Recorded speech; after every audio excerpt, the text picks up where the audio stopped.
साथियों, ईश्वर और प्रकृति ने स्त्री को जो सबसे बड़ी सौगात दी है वो है संतान उत्पन्न करने की सौगात। इस सृष्टि को चलायमान रखने की सौगात और मासिक धर्म का उससे बड़ा गहरा संबंध है।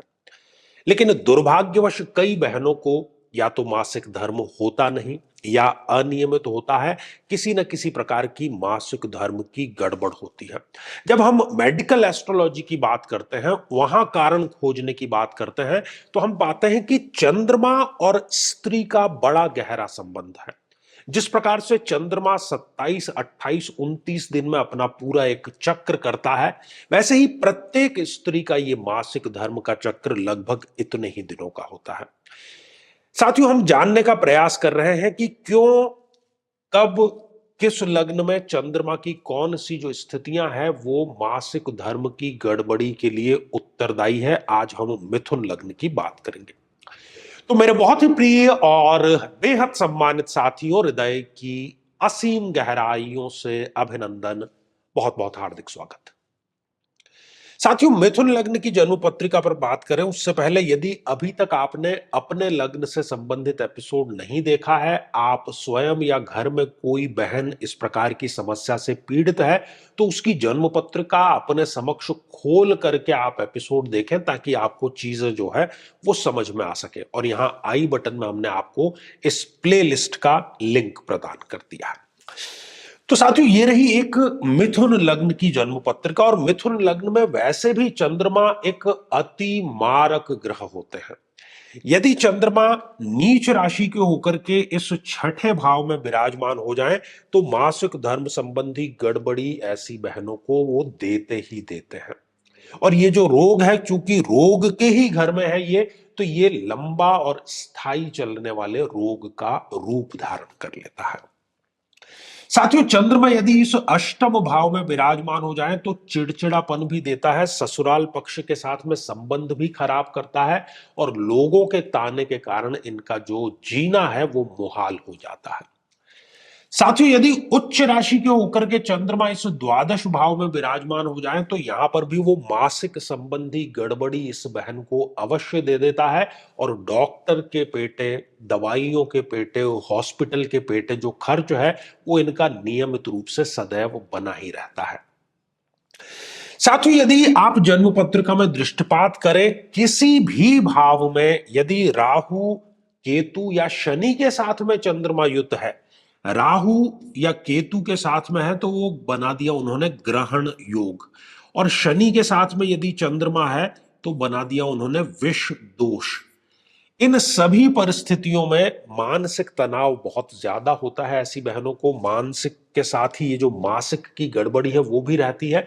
और इनके जीवन में कोई ना एक ऐसा व्यक्ति अवश्य होता है, वो स्त्री हो सकता है, पुरुष हो सकता है, जिससे ये तो इमोशनली अटैच्ड होते हैं, लेकिन वो जो सामने वाला व्यक्ति है वो इनको सदैव गलत फीडिंग ही प्रदान करता है। साथियों, आप देखिए कि जन्म पत्रिका में चंद्रमा की डिग्रियां कितनी है।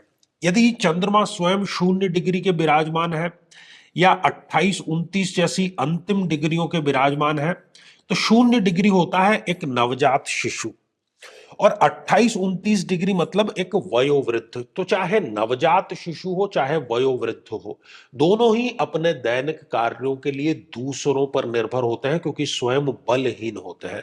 तो इस प्रकार का जो बलहीन चंद्रमा है वो भी मासिक धर्म की समस्या ऐसी बहनों को अवश्य देता है।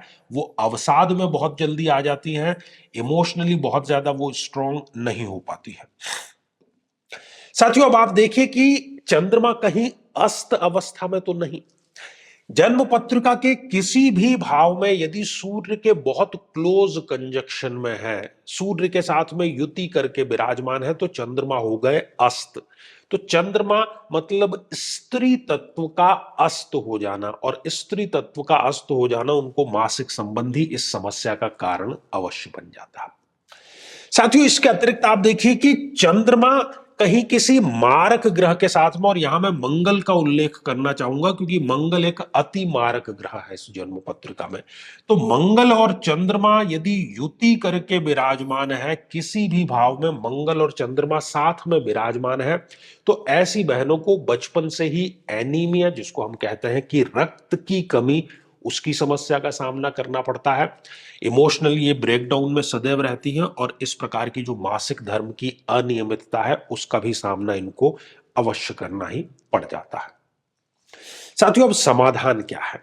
कारण आपको समझ में आ गया। मैं समझता हूं कि जन्म कुंडली आपने खोल करके और फिर ये एपिसोड देखा होगा। मेडिकल एस्ट्रोलॉजी ये कहती है कि ऐसी सभी बहनों को जो भी ग्रह की इनको महादशा चल रही है, उस महादशा वाले ग्रह की मंत्र साधना अवश्य करनी चाहिए और चंद्रमा के अभिमंत्रित जल का नियमित रूप से सेवन इनको अवश्य करना चाहिए। समस्या कुंडली में है और समाधान हम जब बाहर ढूंढते हैं तो कई बार रिपोर्ट ठीक आ जाती है, कई बार दवाइयों को लेने से फौरी तौर पर हमें राहत मिल सकती है, लेकिन स्थायी राहत जो है वो नहीं मिलती, पीड़ा बहुत ज्यादा है। इसलिए उचित समय पर उचित उपाय अवश्य करना चाहिए। श्रृंखला ये हमारी जो है आगे भी ये जारी रहेगी और सूचना आपके लिए यही है कि यदि आप भी चाहते हैं कि आपकी कुंडली का सूक्ष्म विश्लेषण हो, समस्या का समाधान हो, तो आगामी समय में मैं स्वयं इन शहरों में उपस्थित रहूंगा। आप समय लेकर के मिल सकते हैं या टेलीफोनिक या वीडियो कॉल के माध्यम से भी आप जुड़ सकते हैं। तो आज के लिए केवल इतना ही और इसी मंगल कामना के साथ में कि आप सभी स्वस्थ, समृद्ध और शांतिपूर्वक जीवन व्यतीत करें। नमस्कार।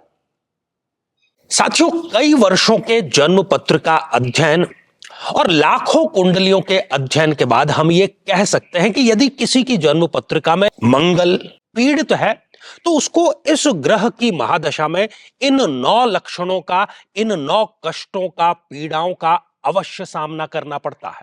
शत्रु बाधा, अपने ही भाइयों से पीड़ा, साहस की कमी, बार बार दुर्घटनाएं होना, व्यक्ति का अत्यधिक क्रोधित होना, रक्त अर्थात ब्लड में किसी न किसी प्रकार का विकार होना, किसी बीमारी में ऑपरेशन तक की नौबत आ जाना या किसी बीमारी का बढ़ करके कैंसर का रूप धारण कर लेना, और बड़ी चीज कि शादी योग्य उम्र होते हुए भी व्यक्ति का विवाह ठीक समय पर संपन्न नहीं हो पाता।